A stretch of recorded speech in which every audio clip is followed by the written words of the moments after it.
రహస్యం తెలిసెని క్షణం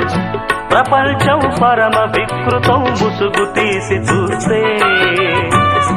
అసత్యం సహజ సుందరం అనంతం దాని వైభవం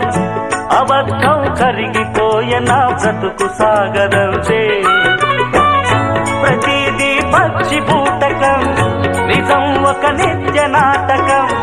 మనస్సొక పాడు కీటకం ఇదేరా అసలు కీలకం వ్యాపారం వ్యవహారం సంసారం శృంగారం అంగట్లో ముంగిట్లో అన్నిట్లో అసత్యమే ఇనుప కవచం నిజమంటే నిప్పే కాదా ముట్టుకుంటే